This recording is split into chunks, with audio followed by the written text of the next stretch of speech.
নুপুরের দাম 1000 টাকা হলেও তার স্থান পায়ে, টিপের দাম 1 টাকা হলেও তার স্থান কপালে। ইতিহাস সাক্ষী আছে লবণে কখনো পোকা ধরেনি, কিন্তু মিষ্টিতে প্রতিদিনই ধরে, এমনকি পিঁপড়েরাও ছাড়ে না। মোমবাতি জ্বালিয়ে মৃত মানুষকে স্মরণ করা হয়, আর মোমবাতি নিভিয়ে জন্মদিন পালন করা হয়। মানুষ সোজা পথে চলতে চায় না, আর বাঁকা পথে সবার আগ্রহ বেশি। এই জন্য মদ বিক্রেতাকে কারোর কাছে যেতে হয় না, আর দুধ বিক্রেতা মানুষের দুয়ারে দুয়ারে ঘোরে। আমরা দুধ বিক্রেতাকে সবসময় বলি দুধে জল মেশাননি তো, অথচ আমরা মদে নিজেরাই জল মিশিয়ে খাই। একটা গাছ থেকে লক্ষাধিক দেশলাই খাঁটি হতে পারে, কিন্তু একটা দেশলাই খাঁটি লক্ষাধিক গাছকে জ্বালিয়ে দিতে পারে। যখন বন্যা হয় তখন মাছেরা পিঁপড়েদের খায়, আর যখন জল শুকিয়ে যায় তখন ওই পিঁপড়েরাই মাছেদের খায়। সুতরাং সময় এবং পরিস্থিতি যে কোনো সময় বদলাতে পারে। বাড়ির মধ্যে সাপ ঢুকে গেলে আমরা তাকে লাঠি দিয়ে মারি, আর মন্দিরের মধ্যে সাপ দেখা গেলে তাকে আমরা পুজো করি, দুধ খাওয়াই।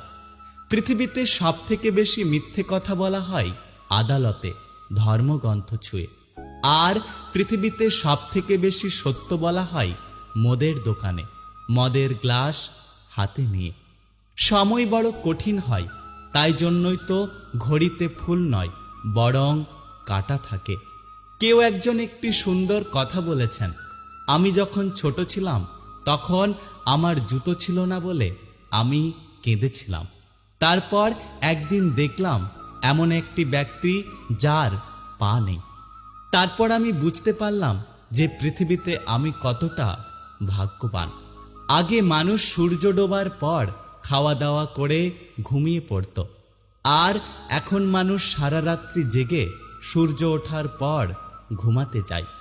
আজ পর্যন্ত মানুষকে এতটুকুই চিনলাম, জানোয়ার বললে রেগে যায়, অথচ বাঘের বাচ্চা বললে খুশি হয়। আপনারাই বিচার করে বলুন, বাঘ কি তাহলে পশু নয়? উপোস করলেই যদি ওপরবালাকে পাওয়া যেত, তাহলে এই পৃথিবীতে বহুদিন অনাহারে থাকা মানুষ সব থেকে বেশি ভাগ্যবান হতো। উপোস অন্যের নয়, চিন্তা ভাবনার করুন। মানুষকে মানুষ বলে ভাবার চেষ্টা করুন।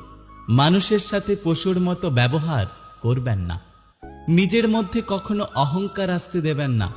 ওপরবালার ওপরে